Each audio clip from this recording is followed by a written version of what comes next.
subukan nyo na rin. Santon Gold Coffee Mix. Nagkape ka na, lalakas at gaganda ka pa. Mabilis ang ka. Sa panahon ngayon, kau ba'y sigurado? Kau ba'y protektado? Ang pamilya ay i-shield mo. Laban sa bakterya, i-shield mo. Laban ng pati virus, i-shield mo. Shield Bath Soap. Patay ang 99.9% of bacteria and virus tested. Bilib ang mga eksperto sa Philippine Nurses Association. Sa sakit protektado, i-shield mo. Pamilya protektado, i-shield mo. Shield Bath Soap, manufactured by ACS Manufacturing Corporation. ISO certified, world-class quality. ACS. Santon Plus Herbal Capsule. Ako si Jessa, 25 years old. Dati may leukemia ako. Kasabay sa pag-take ko ng aking mga gamot, ang Santon Plus Herbal Capsule. Ang laking tulong talaga ng Santon Plus. And finally, I'm a leukemia survivor. Santon Plus. Mabibili sa mga butika. That time check was brought to you by ACS Manufacturing Corporation, ISO certified, world-class quality. ACS. Santon Vitamin C. Ang alkaline na vitamin C. Ako nga pala si Herina, mayroon akong UTI. Sinubukan ko ang Santon Vitamin C at laking gulat ko dahil naging okay na aking paghihi. Subukan niyo rin ang Santon Vitamin C. Santon Vitamin C. Ang alkaline na vitamin C. Mabibili sa pinakamalapit na butika sa inyong lugar. Para di madaling masira ang ngipin ng pamilya, ngayon pa lang, Unique toothpaste for brushing every after kumain. dahil ang unique toothpaste may Max Protect formula. Ngipin ay Max Alaga, Max Protektado pa. Helps stop cavities even before they start, while keeping breath fresh with regular use. Unique toothpaste for brushing para siguraduhin ngipin ay Max Alaga, Max Protektado pa. Unique. Max Alaga, Max Protectado with unique toothpaste maximum fluoride protection. Manufactured by ACS Manufacturing. ISO certified, world-class quality. ACS. Santon Plus Herbal Capsule. Ako po si Angelica. May bukol po ako sa tuhod, kaya hirap po talaga ako maglakad. Nag-take ako ng Santon Plus araw-araw at isang buwan lang. Palit ang bukol ko. Epektibo talaga ang Santon Plus Herbal Capsule. Santon Plus. Mabibili sa mga butika. Ito ang DZXL News. 558 kHz. 6 na dekadang maaasahan sa balita at serbisyo publiko. Ang himpilan ng RMN Network sa Mega Manila. Live sa radyo at online. Oras 10:04. Malaki man o sa maliit na paraan, pwede kang maging bayani sa sarili mong kakayahan. Kwentong Bayani. Tunghayan ang mga storya ng bawat individual at organisasyon na siyang magbibigay ng inspirasyon sa mga komunidad, lipunan at sa bawat mamamayan. Kwentong Bayani. Kwentong Bayani. Kasama si Jojo Armenta at Radyoman Jenny Pahilanga sa Kwentong Bayani. Dito sa DZXL 558 Radyo Trabaho tuwing Sabado alas 10 hanggang alas 11 ng umaga at sa Facebook page ng RMN DZXL 558 Manila. Kwentong Bayani. Kwentong Bayani. Hatid ng Benita at Catalino Ya Foundation at ng RMN Networks. Magandang umaga po ng Sabado sa ating lahat. It's July 11, 2025 at ito po ang Kwentong Bayani. Radyoman Jenny Pahilanga and of course my partner Jojo Armenta. Partner, good morning! Morning! Magandang umaga po ng Sabado sa inyong lahat. Kumusta ka, partner Jenny? Ayos na, abilis talaga, no? Napakabilis talaga. parang ilang tulog lang. Oo nga, Saturday na naman at excited na naman tayo sa umagang ito. Pero bago yung partner, inaalihan po muna namin kayo ni partner Jojo ang programang ito din sa inyo ng BCYF at ng RMN, of course. Paki-like and share po ang aming programa. Live na ho tayo ngayon sa Facebook, sa YouTube, sa TikTok, sa X po yung dating Twitter. Paki-like and share po ang Kwentong Bayani sa programang ito. Di ba, partner? Yes, and of course, pwede nyo rin po mapanood ito mamaya no, sa BCY Foundation sa YouTube channel ng BCY TV. Yan po. And of course, sa DZXL News, no? Live na live po tayo. Right. Pwede pong i-share. Pumutok na po kayo dahil makakasama natin ngayong umaga ay isa namang mapupunan natin ng mga inspirasyon, motivational insights no, from our guests this morning. And of course, Benita and Catalina Foundation is celebrating Philippine Social Enterprise Month. Kaya mga kasama natin ngayong umaga ay mga social entrepreneur or related to sustainability and social entrepreneurship, Partner Jenny. Okay, and please do the honor dahil ready na sila, partner. Excited tayo dito, of course. At ating mga viewers and listeners, partner Jojo, ayan. Okay, so pakilala ko na ating mga kasama. We have 2 guests this morning po, no? Ang ating po una mga kasama, ladies first, is a licensed interior program, interior design and green advocate. So the founder of Junk Not Eco Creatives, a social enterprise that has turned plastic waste into furniture, homeware, and accessories. So ating pong unang guest this morning, walang iba kundi si Miss Willie Garcia. Good morning, Miss Willie. Good morning. Good morning, everyone. Good morning po. Ayan, happy Saturday. So ang ating pong second guest naman is an impact practitioner for more than a decade in the fields of sustainable livelihoods, disaster response, public health, WASH, and sustainability.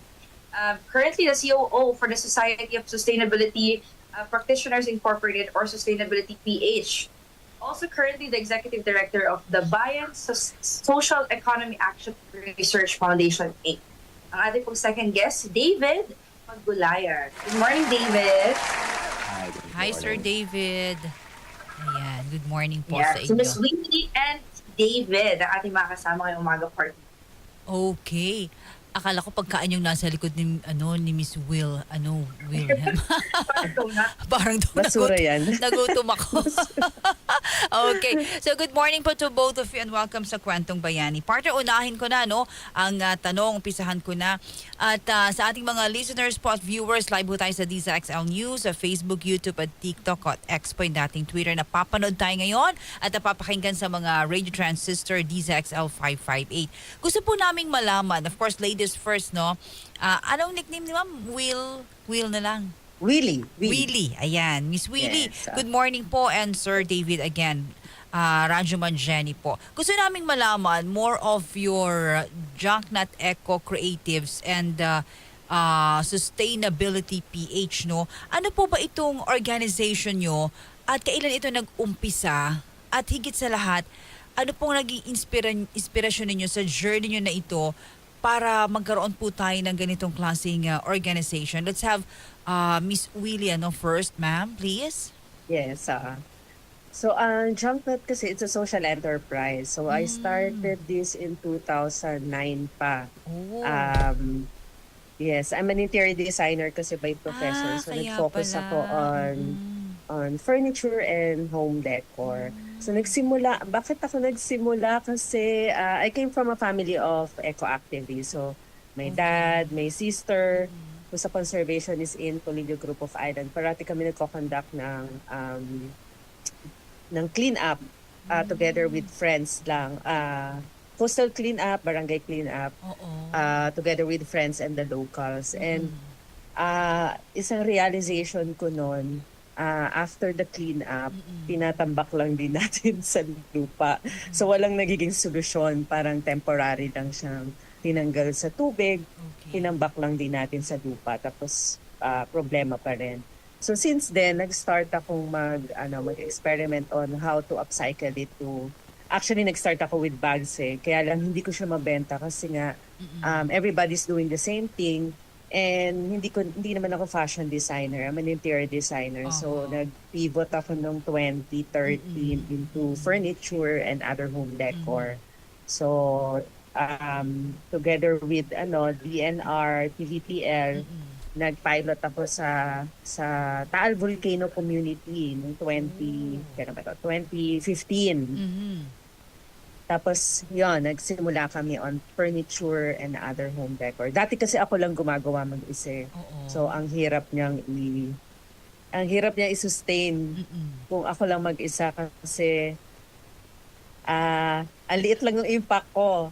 For 4 days, isang silya lang magagawa ko lahat ng process. Maliit na silya pa yon. Pero ngayon, together with the community, naka 4 tons na kami of plastic waste since 2015.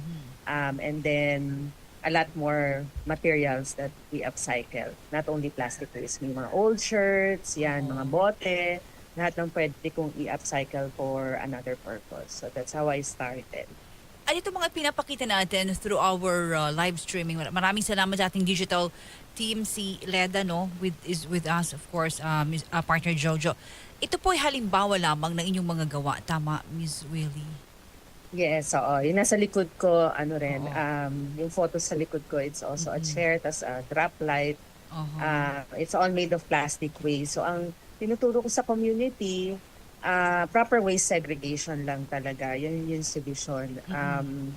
Sa Taal Volcano kasi dati, it's a touristic spot pero ang daming nagsusunog sila ng basura along the shoreline tapos tinatapon daw nila sa lake, nilalagyan nila ng bato para hindi lumutang. So ganun yung practice nila. Tapos bumibili tayo ng di ba? Ng tilapia sa kanila and tawiles. So ang daming food source na affected then because of these bad practices. Yun yung nabago ko sa community. Kasi ngayon, properly, marunong na sila mag-segregate properly sa bahay. Tapos lahat ng recyclable, nabibenta pa nila, added income. And the residual, which is the plastic waste na problematic, yun yung binigyan ko ng livelihood. Tinatoy nila yun manually, tapos binibili ko sa kanila. Tapos lahat ng finished product dito sa studio ko na in Binyan, Laguna. Wow, yung pinakita natin kanina no, ng ating digital. Ito. Wow, ito po ay mga gawa ninyo, Miss Willie. Yes.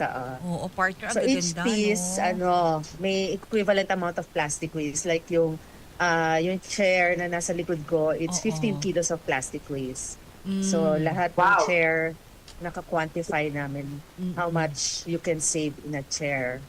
Okay. At yung nasa likod ni Miss Willie, yun yung halimbawa din, ano? Akala namin partner Jojo at ni Sir David, donut eh. Oo. Upuan pala ito.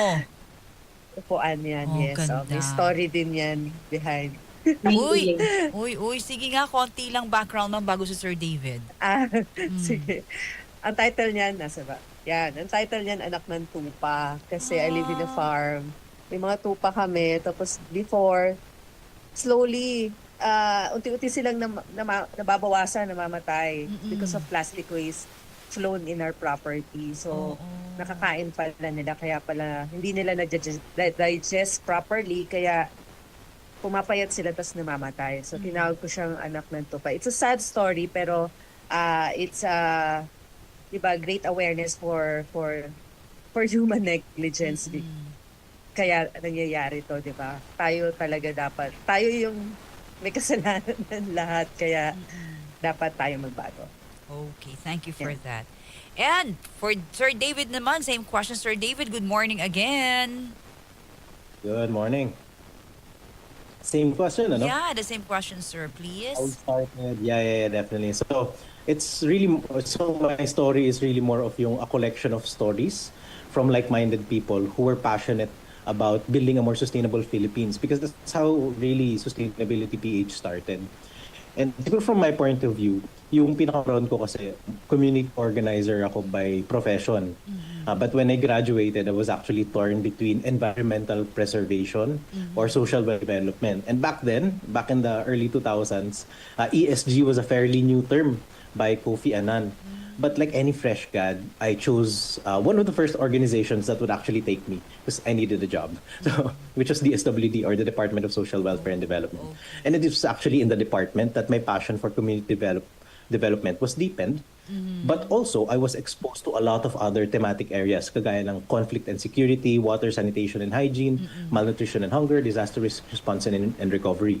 Actually, in 2014, I almost went into law school sa DLSU because that was the first year ng DLSU mag-law school, and yung pinakang slant nila for law was environmental law.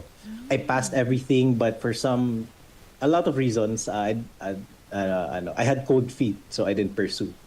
And so sustainability for me comes from a perspective from the actually vulnerable.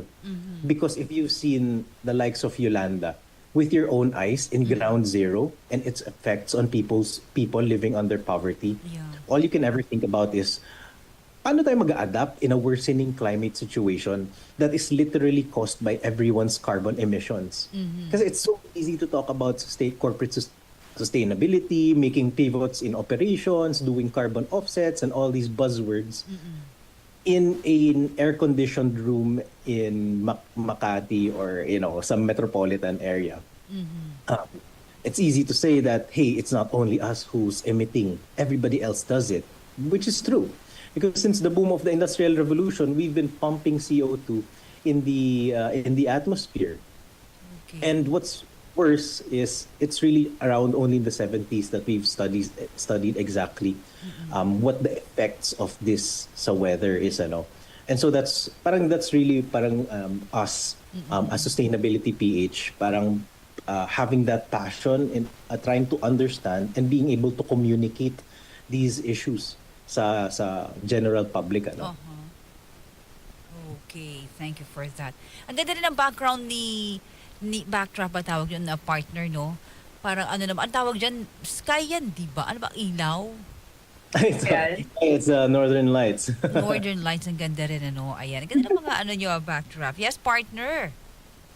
So, yun nga, sobrang perfect na pag-invite natin kay Miss Willie tsaka kay David kasi as I mentioned earlier, Benita and Katrina Foundation, and actually, we are celebrating Philippine Social Enterprise Month for the month of July.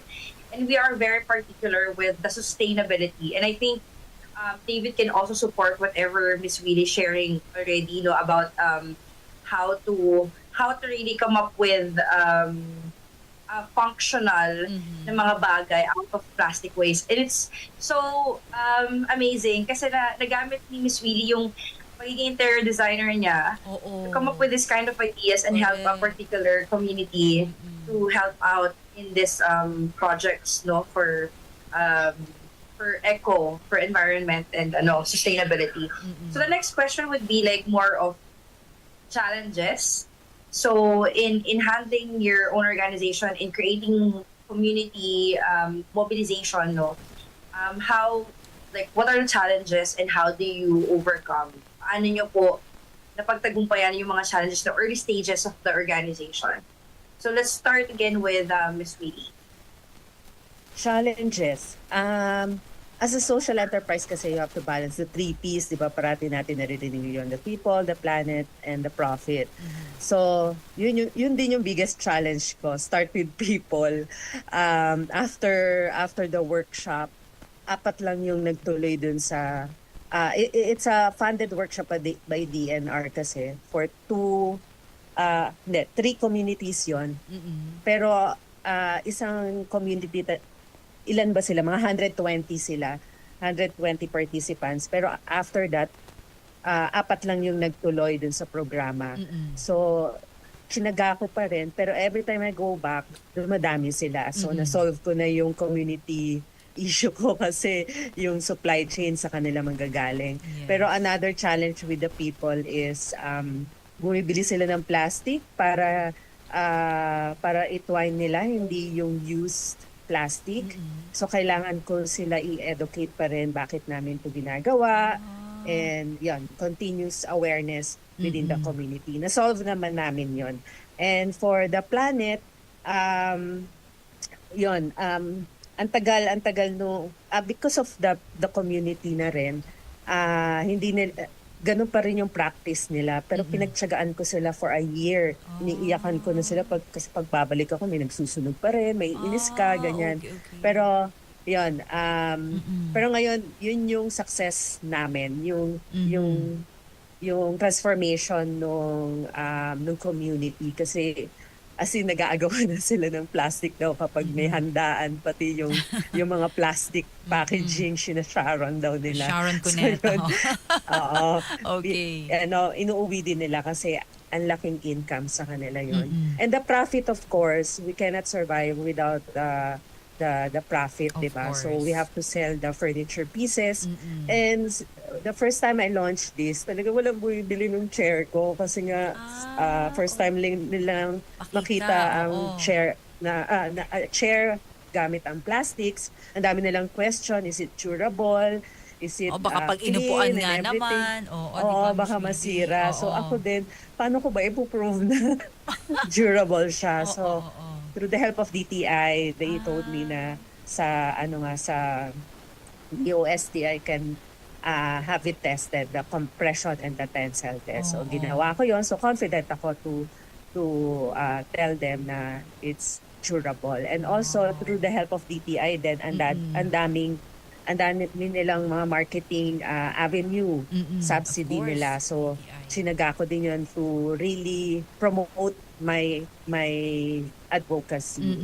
So matagal siya bago namin masabing sustainable yung enterprise namin. Pero ngayon, confident ako to say na balance na naman yung 3Ps namin. And I started with 4 women. Actually, ako pa lang, I started by myself. Tapos 4 women. Now, there are 93 women. Wow! They were displaced because of the eruption.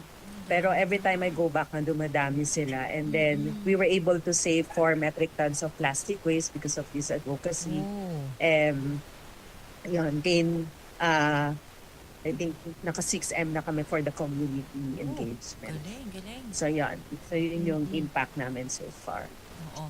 So because of the challenges then, we learn from that challenges. Oo, talagang challenges. Ano, partner? From 1 to 93 women, no? Oo. Grabe. Mag-give up na nga ako nun actually. Pero isa din ang tip ko din is not to forget to pray kasi before talaga mag-give up na ako As in, umiiyak na ako kasi wala namang bibili ng chair ko. Tapos ang money ko nasa chair na lahat. So, the last exhibit namin sa DTI yun back in 2017 ata yun. 4 days na walang bumibili. Tapos nagdasal lang ako, please Lord, give me a sign if you want me to continue this journey. Tapos talagang iniwan ko na yung exhibit sa staff ko. Tapos tumatawag siya na bumalik daw ako kasi may foreigner na gustong mag-inquire. Tapos Foreigner sabi ko, pa? bumalik. Yes, bumalik. Sabi ko, hindi niya makausap ng maayos. Sabi ko, sige, pabalik ko muna next day. Tomorrow kasi last day namin para hindi na ako babalik talaga. So yun, bumalik naman siya, tapos binili niya lahat ng pieces ko, talagang answered prayer. So since then, hindi na ako nawala ng pag-asa. Talagang tuloy-tuloy din yung blessings after that. So don't forget to pray as well. The other P in being an enterprise, diba? Sir David, wait lang po. Bakit Entrepreneur ganun, pala. bakit ganun, Miss Willie, partner Jojo? Mas parang na-appreciate ng foreigner, no? Yung mga gawa na ganyan, no? Ngayon, hindi naman. Siguro dati kasi mas advanced sila on sustainability. Ayun like what David said earlier. I've been practicing green interiors since I graduated. Pero ang konti nga nung advocating for green products. Pero ngayon, I think may shift na on green products because of realization na rin during the pandemic. Actually, marami ako naging client during the lockdown. Maraming realization after that. Okay, thank you. And Sir David. Thanks. Thank you also, Willie, very inspiring. And kasi at Sustainability PH, our pinakang goal is sustainability by Filipinos for Filipinos with the Philippines in mind.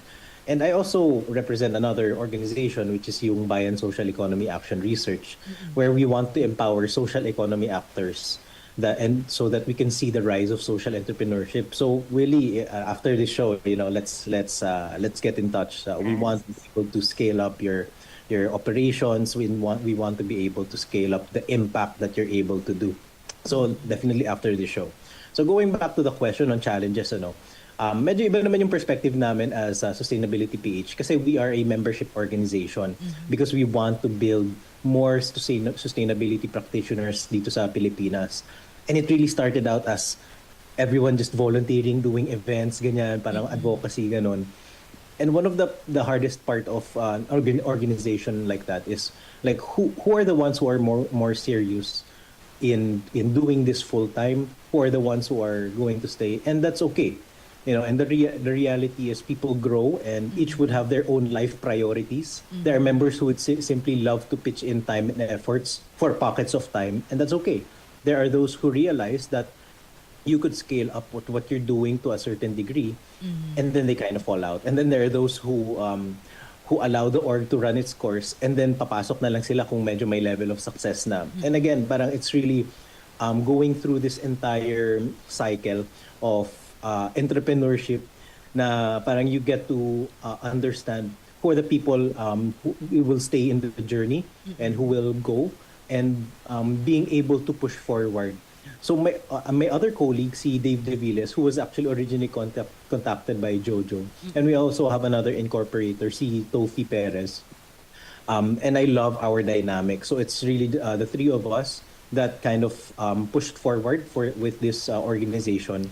And we're kind of like in an enterprise, kasi you need three kinds of people: an originator, an organizer, and an operator. So originator is si Dave. And what that really means is they're the ones who come up with ideas, new product ideas.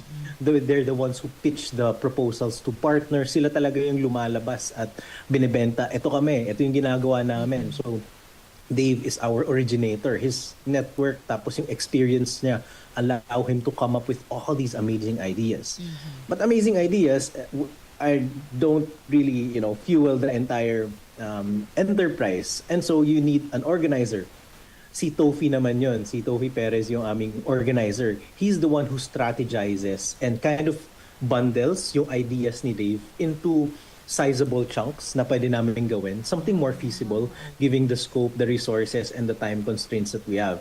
So Tofi is kind of like our master strategist. And he's also our chief admin. His experience, rin siya, serial entrepreneur din siya.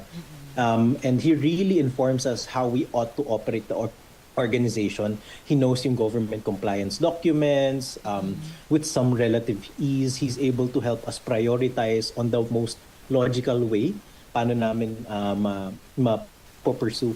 And lastly, there's me. And I'm the operator. So when ideas get kind of sorted, when plans are made, operators hit the ground running with creating task lists, mobilizing teams, mobilizing resources. And as Sustainability PH COO, I get our program managers in line and keep each other accountable to their deliverables, but also empathize with their bandwidth constraints. Since marami sa amin, volunteers and part-time, and ganyan talaga pag startup na social enterprise. And it's not to say na we monopolize each other's domains on as an originator, organizer, or an operator. But we've certainly allowed each other to trust each other to execute the functions without even talking to one another. Parang matik na eh. And I think it's that level of trust, empathy, and intuition that kind of makes well for working enterprise. Okay, very well said. And partner? Yes, and of course, marami pa tayong pag-uusapan at marami pa tayong malalaman na inspirasyon and positive insights from our guests this morning. Pero bago yan, magbibigay daan po muna tayo sa mga ilang paalala. Alam na ba na partner, no? Sa ilang paalala ng DZXL, huwag po kayong aalis. Tutok lang po dahil makasama pa rin po natin si Miss Willie Garcia of Chunk Not Later, and of course si David Pagulayan ng Sustainability PH. So huwag po kayong aalis. Magbabalik po ang programa Kwentong Bayani. Oras 10:30. That time check was brought to you by ACS Manufacturing Corporation, ISO certified world-class quality. ACS. Kung ikaw ay edad 50 pataas katulad ko, may mataas na ang risk ng panlalabo ng paningin. Mas challenging ang pang-araw-araw na gawain tulad ng pagbabasa, pagsusulat, at pagmamaneho. Ang Optin ay may lutin na maaari makatulong sa kalusugan ng mata, nilalabanan ang epekto ng glaucoma, macular degeneration at katarata. Kitang-kita ang kalusugan. Mabibili ang Optin sa mga pangunahing butika nationwide. Mahalagang paalala, ang Optin ay hindi gamot at hindi dapat gamitin panggamot sa anumang uri ng sakit.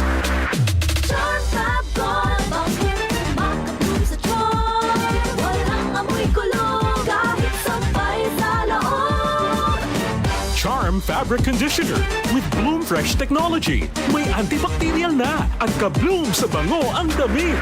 Charm Fab Gold, makabloom sa charm. Walang amoy kulong, kahit sampay sa loob. Warm Fabric Conditioner. Manufactured by ACS Manufacturing Corporation. ISO certified. World-class quality. Santon Plus Herbal Capsule. Ako si Joseph. 5 years na akong Santon Plus Herbal Capsule user. Walang ibang gamot na nakapagpagaling sa aking cirrhosis of the liver, kundi Santon Plus Herbal Capsule lang. The best talaga. Santon Plus Herbal Capsule. Mabibili sa mga butika. Mula sa #1 Smart Dishwashing Paste. Tanggaling-galing mo. Smart dishwashing paste ko. Pritong ulam na masebo, plato at kaldero. Tanggaling for everyday. Ganyan pag Smart ang dishwashing paste. May double tanggaling formula. Tanggal galing ang sebo at bakterya. Bahid para walang bahid, linis fantastic sa metal at plastic. #1 ko to. Tanggaling-galing mo. Smart dishwashing paste. Heavy duty linis bawat pahid. Smart Dishwashing Paste. Manufactured by ACS Manufacturing Corporation. ISO certified. World-class quality. ACS.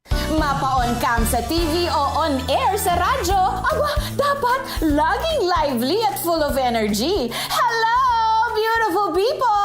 Ako ang inyong tita Winnie Cordero, always at your service. Hindi pwedeng lalamya-lamya. Kaya ang partner ko sa trabaho, MX3 Capsule, coffee at tea. MX3 Capsule, dito ako bilib. Mahalagang paalala, ang MX3 capsule ay hindi gamot at hindi dapat gamiting panggamot sa anumang uri ng sakit. MX3. Tunay, natural at original. Maglaro sa Bingo Plus app para tuloy-tuloy ang premyo at saya. At malay mo mapanalunan mo pa ang jackpot prize sa first online live stream bingo sa Pinas. Bingo Plus. Bingo sa saya plus sa panalo. Gaming for 21 years old and above only. Visit pagcor.ph/regulatory or email keepitfun@pagcor.ph. Game responsibly. Keep it fun. Download Bingo Plus app now on Google Play and Apple App Store for a chance to win up to 935 million pesos jackpot prize. Visit bingoplus.com to learn more. With Bingo Plus, bingo sa saya plus sa panalo. Gaming is for 21 years old and above only. Game responsibly. Keep it fun. Santon Gold Coffee Mix. Hi, ako po si Adam, 45. Pero kalang raw akong na-30. Sikreto ko, Santon Gold Coffee Mix. Maliban sa ito'y siksik sa antioxidants, may collagen at glutathione pa. Santon Gold Coffee Mix. Nagkape ka na, lalakas at gaganda ka pa. Mabili sa mga butika. Goodbye to me, Mancha. Hello, bright bar blue. Isang labanan yan. Bright bar blue. Pride Bar Blue with powerful stain-away enzymes. Malupit magtanggal ng dumit mancha pero di masakit sa kamay. Goodbye to me, Mancha.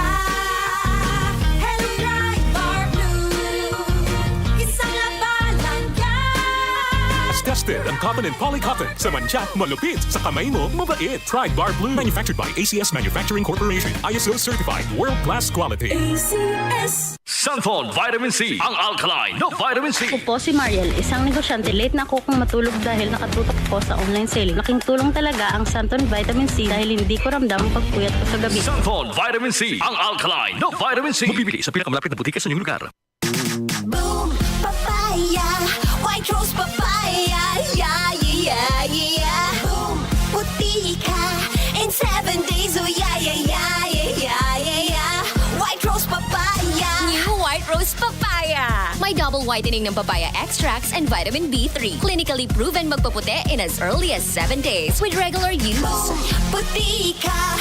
White rose papaya. Yeah, yeah, yeah, yeah, yeah. Papaya puti, papaya fast. White Rose Papaya with vitamin B3. Manufactured by ACS Manufacturing Corporation. ISO certified world-class quality. ACS. DZXL 558.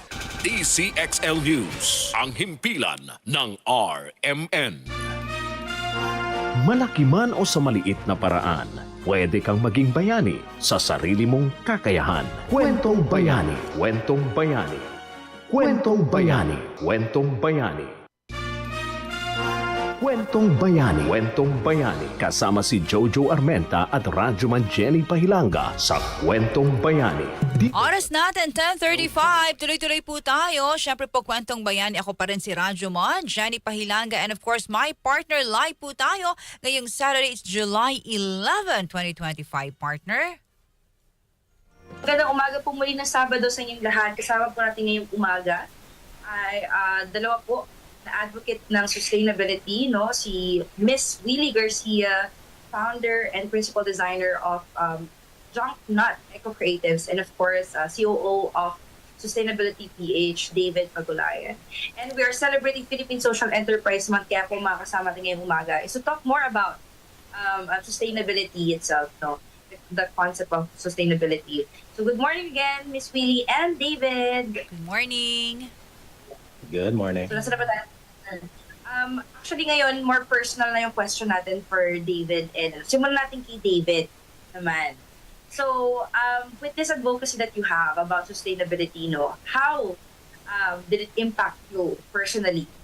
So, paano, like, actually, more of a personal question, like, paano nagsimula yung love mo for this, for this advocacy, and how did it impact you? All right, thanks, Jojo. So, it's kind of a paradox, kasi it's both narrowed and widened my abilities and opportunities. And I've shared this a few times in different speaking engagements. Before I went into the development sector, it was actually my dream to be a radio DJ. So this is kind of a dream come true for me kind of slide. I was kind of like the artsy type of person when I was younger. I was an audiophile and I grew up listening to FM radio going to school. Tapos yung favorite station ko noon, yung Jam 88.3. Kaya pala yung ano mo, Sir David, kaya pala yung tone mo, no? Partner, talaga. DJ. So yung boses Sample. Sige na, sir. Thank you. Yeah, no, so, kasi, I love listening to their stories, talking about life, experiences, every topic under the sun. And it felt like I lived vicariously sa mga kwento nila, And then maybe hoped someday na pwede ko ring gawin yun, sharing stories of other people. And I wanted to give that experience of living through someone else's shoes, making others know that there is such a bigger world than what they think they know.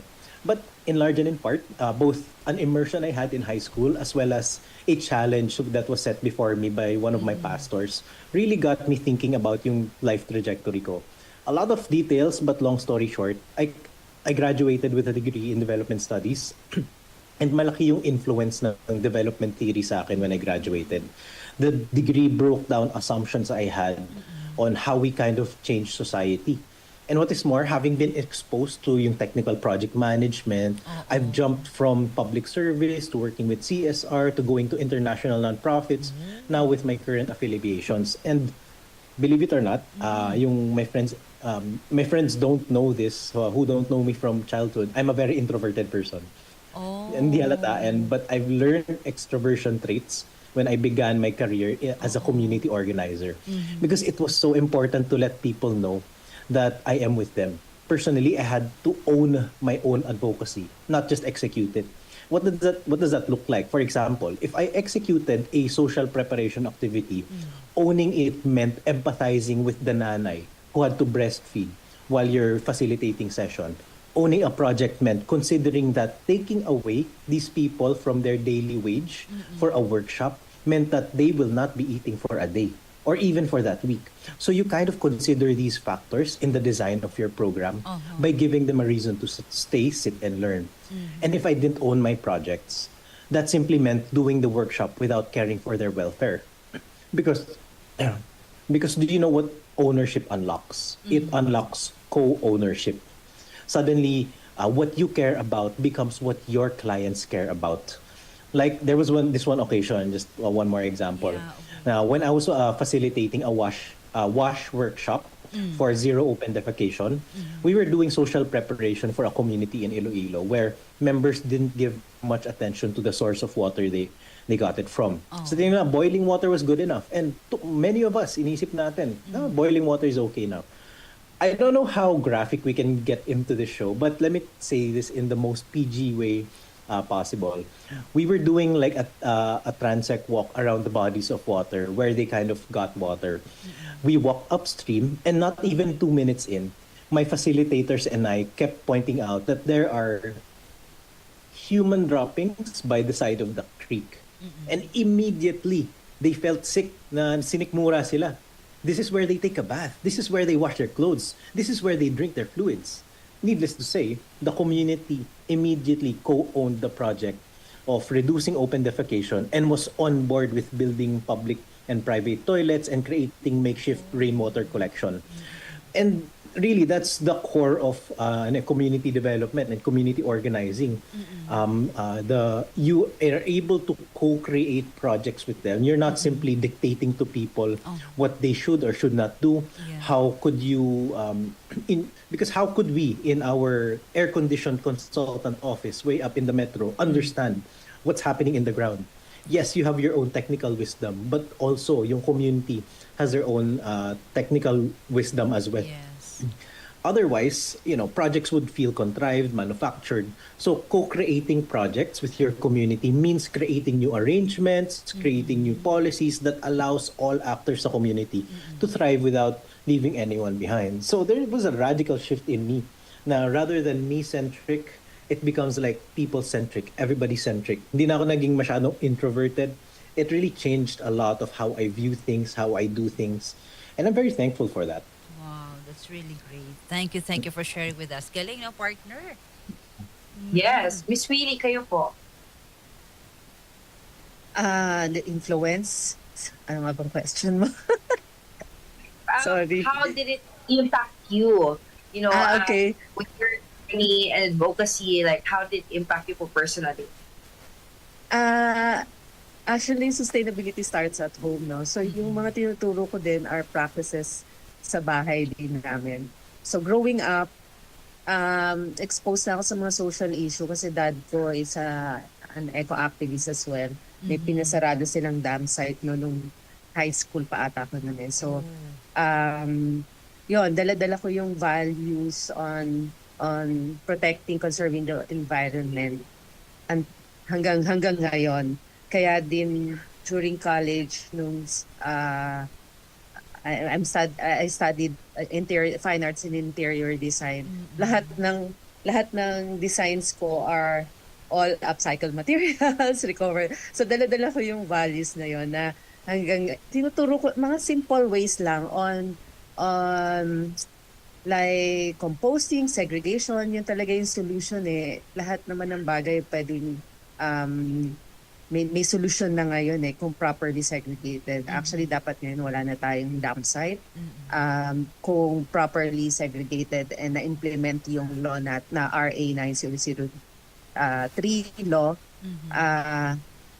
last year yon dapat tapos na yung law na yon na zero waste na tayo country. Kaya lang hindi nga nangyari yon.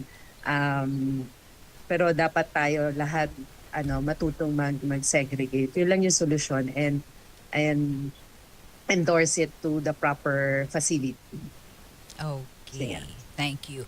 Now, my question again, very personal din sabi nga ni partner Jojo, no? Balik, punta tayo sa, talagang galing mo lang sa puso. Sa inyong naging karanasan, natin si Miss Willie, partner, how can an ordinary Filipino po, especially our young people, yung mga Gen Z, natawag sa kanila ngayon, di ba, partner Jojo? The youth, of course, paano sila mag-involve dito o magiging bahagi kaya po ninyo? How can an ordinary Filipino or yung mga Gen Z natin? Yes, tulad nga nasabi ko earlier, yung segregation, magsimula lang sila doon. A simple ways, start those ways at home. Oo. Malaking bagay na yon. Unang-una, yung recyclable, pwede nilang ibenta yon, pwede nilang added baon yon. Yes. And yun din kasi yung experience ko dun sa community eh. Hindi na nila ini-endorse. May sinetap akong MRF doon kasi required sa DNR. And the MRF, the Material Recovery Facility noon, hindi na nila dinadala dun yung segregation material sa bahay nila.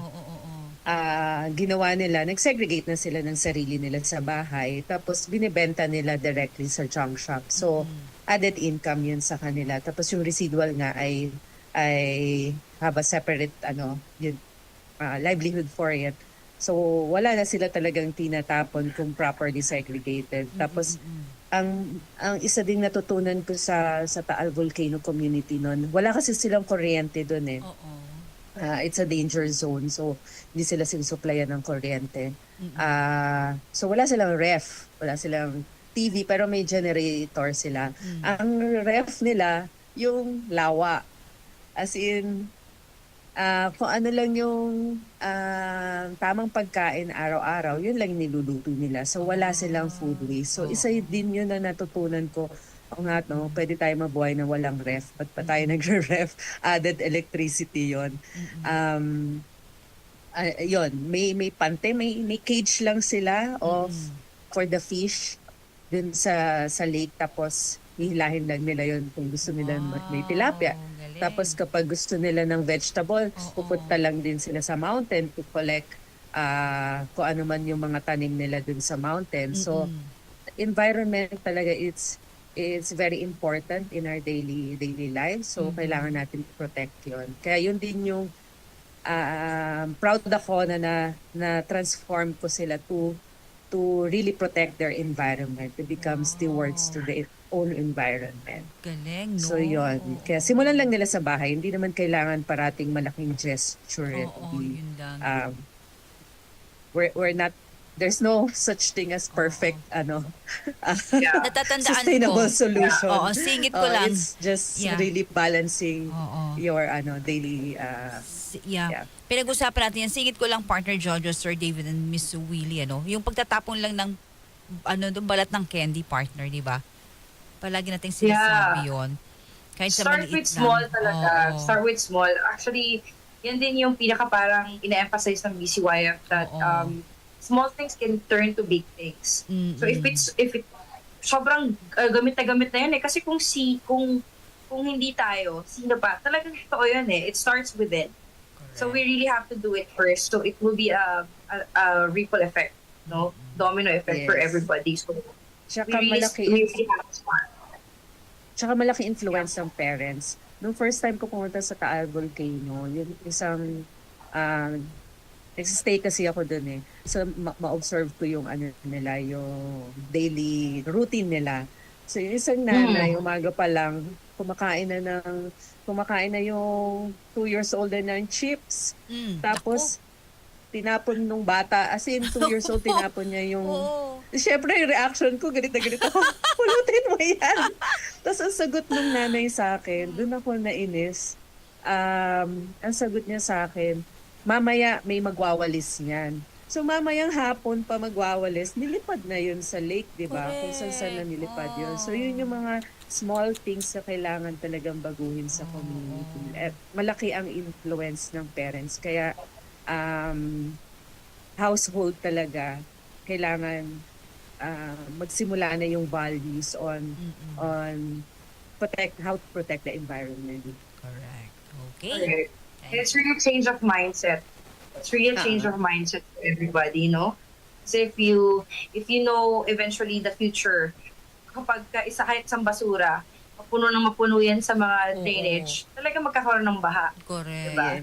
So, it's really a change of mindset. But yeah, now we would like to ask for message, from David and Miss Willie, for those listeners who would like to start an advocacy like this, and who would like to have a journey like yours, eventually in sustainability and even in being a social entrepreneur.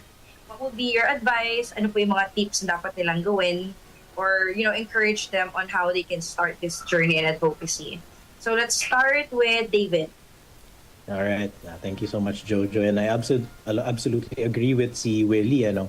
So if I were to give a message to our listeners, especially to the youth, being a bayani means being a leader. And being a leader means understanding who you are. And the reason I say that is because if I ask you a question, Jojo, why should I be led by you? What would your answer be? Because if we cannot answer that question with confidence, we need some more reflecting. Because a boss isn't a leader, it's a title. And not knowing why people should follow you is the antithesis of advocacy. You want people to follow you in your advocacy. And answering that question is not conceited at all. We might think it is, but it's not. At least depending on your answer. And I don't know how much I can share here because I think we're really pressed for time. But a huge part of my journey is really because I've gone through some level of therapy. Because back then, there was a time in my younger self that I would conflate serving people with pleasing people. I would spend late nights in super productive modes justifying na ginagawa ko to para sa bayan. Pero in fact, I really just wanted to impress my boss or my colleagues. I would sacrifice precious time from my family, my friends, for working, justifying na, para greater good naman ito. And when I got burned out, I kind of felt bad if I didn't receive compliments for my hard work. And I felt alone because I pushed everybody away in the guise of para sa bayan ko, no? So it wasn't really that long ago, it's around 2017, that I've kind of healed from such hang-ups and I'm actually able to feel rested and contentment. And in many ways, I'm now able to answer that question. Why should I be led by you? A very important question we should all ask ourselves. Bakit namin kayo susundan sa advokasya ninyo?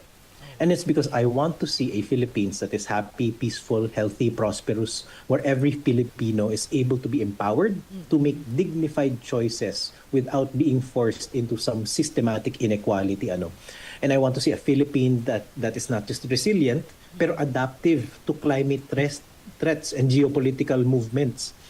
But more importantly, I want to live in a Philippines, and this is very personal for me, where my future children can enjoy the same privileges as every child in the Philippines could. So I guess that's my message for everyone. Get therapy. And of course, Miss Willie. It's really. Yeah, it's always standing up for what is right and making a positive difference, even if it's small ways.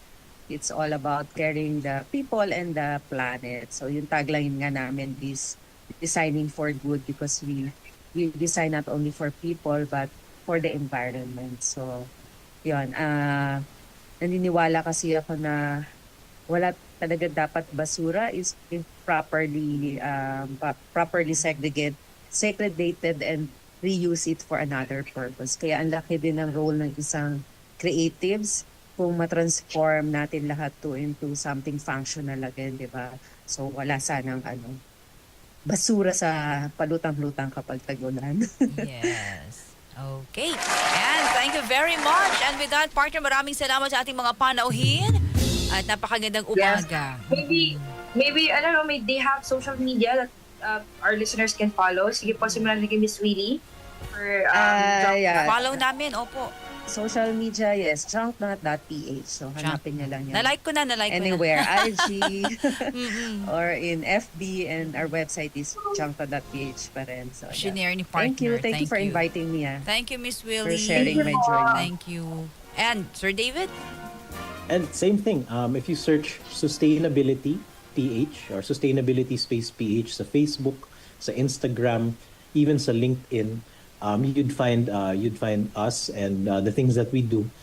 We do a lot of currently we're calling for people who want to upskill themselves in sustainability. Parang people who want to understand ano ba talaga yung sustainability na to and how can exactly make a difference. We're conducting workshops this second semester of the year, so that parang we could share more one professional at a time. We could share how do we make a more sustainable Philippines. Okay. And I'd like to also share yung yung Bayan Family of Foundations. Again, Bayan Family of Foundations. You can search it in LinkedIn, in Facebook, in Instagram, all that jazz.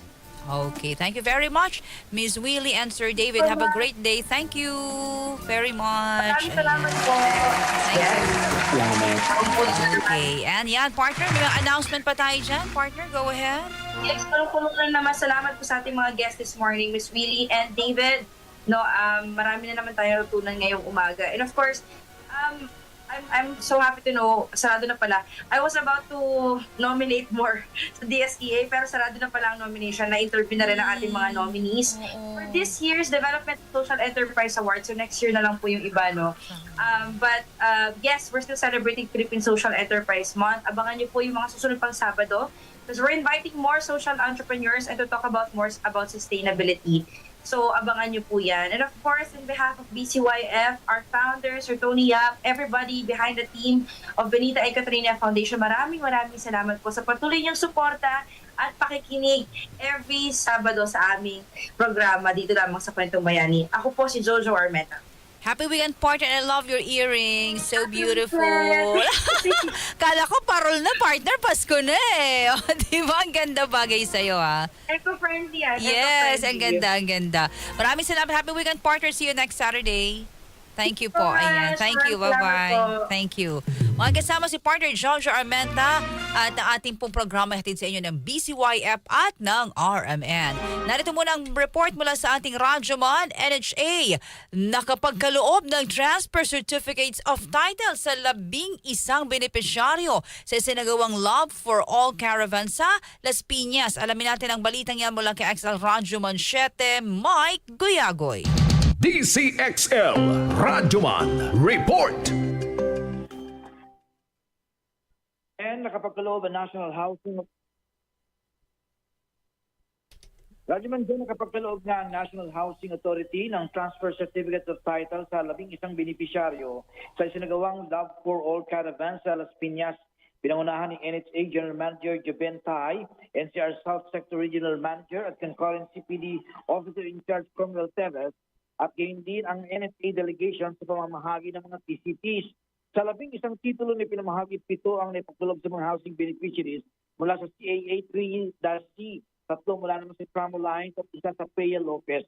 Maliban sa transfer of certificate of title, nagpamahagi din ng NHA ng mga individual notices of award sa 3 beneficiaries mula sa Tramo Lines at CAA 3-C. Naglagay din ng NHA ng mga information booth para asistyan ang publiko ang deal sa amortization concern sa iba't ibang mga housing programs. Kasama sa Quezon City, Radyoman 7, Mike Guyagoy at RMN, DZXL 558. Maraming salamat mga bagong kongresista hinamo na gawing mas mahusay ang 20th Congress kumpara sa 19th Congress. Detalye mula kay XL Radyoman 1, Grace Mariano. DZXL Radyoman Report.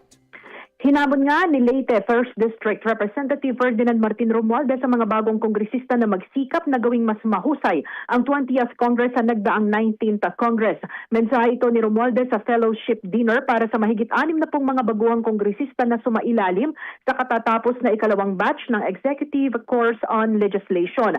Bilang speaker ng nagdaang kongreso ay positibo si Romualdez na mahihigitan ng 20th Congress ang accomplishments ng 19th Congress lalo na sa paghahatid ng makabuluhang reforma. Ayon kay Romualdez, hindi lang pagpasa ng mga panukalang batas ang trabaho ng Kamara, kundi pakikinig, paglilingkod at pag-aangat sa buhay ng mamamayan. We wound up the 19th Congress as a very, very productive one. And in fact, most of us took pride being part of the 19th Congress, which even some of our members of the 19th called the best Congress. But I'm not going to leave it there because I think the 20th Congress may just live up to be even the better one with you there.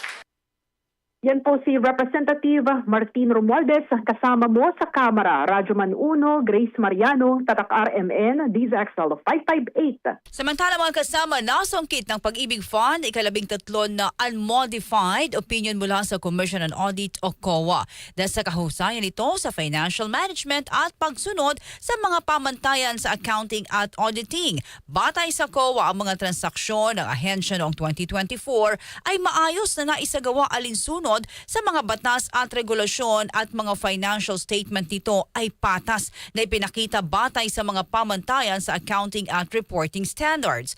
Ayon kay Pag-ibig Fund Chief Executive Officer Marilyn Acosta, ang pagkilala na ito ay nagpapakita ng kanilang outstanding performance at paghatid ng serbisyo noong 2024. Noong 2024 po, ang Pag-ibig Fund ay pinangalanan din bilang isa sa top-performing government firms para sa mabuting pamamahala ng Governance Commission for GOCCs.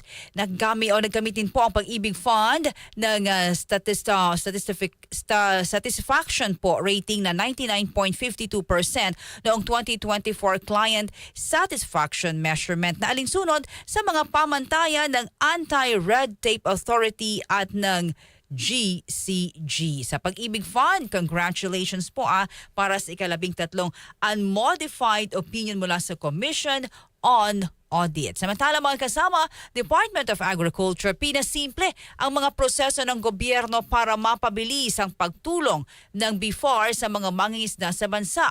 Alamin natin ang balita mula kay XL Radyoman 7, Mike Guyagoy. DZXL Radyoman Report. Mas pinasimple pa ng Department of Agriculture ang proseso sa gobyerno upang mapabilis ang pagtugon ng Bureau of Fisheries and Aquatic Resources o BFAR sa mga pangangailangan ng mga mangingisda sa bansa. Layo nito na makatugon kaagad ang BFAR sa mga hamon sa laban sa banta ng seguridad sa pagkain. Inimok ni Agriculture Secretary Francisco Chular Jr. ang BFAR na paghusayin pang paghatid ng serbisyo at tugunan ng pangangailangan ng mga mangingisda. Ginawa ng kalihim ang hamon sa selebrasyon ng ika-78 founding anniversary ng BFAR. Ayon kay Laurel, nakasalalay sa mahusay na plano at implementasyon ng BFAR ang pagpapabago sa buhay ng mga baybaying komunidad. Pinatitiyak ng kalihim na maraming mga bangka, mga fingerlings at mga proyektong pangkabuhayan ang may pagkakalob mabago ang kanilang buhay. Nangako naman ang kalihim ng buong suporta sa programa ng ahensya para makapagbigay ng hindi lamang konkreto kundi inklusibong paglago sa naturang sektor.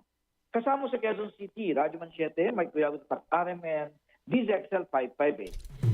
And with that, maraming salamat. Babalik po tayo sa Sabado. Muli po sa ngalan ng aking partner Jojo Armenta at ng BCYF at RMN. Ang programang ito ay babalik po sa Sabado at alas 10 hanggang alas 11 ng umaga. Susunod na po ang Usapang Trabaho Weekend Edition ni Radyoman Lu Panganiban. Kasama pa rin si Radyoman Glenn Del Rosario. Muli po, ako si Radyoman Jenny Pahilanga. Hanggang sa susunod na Sabado, dito pa rin sa programang Kwentong Bayani. That time check was brought to you by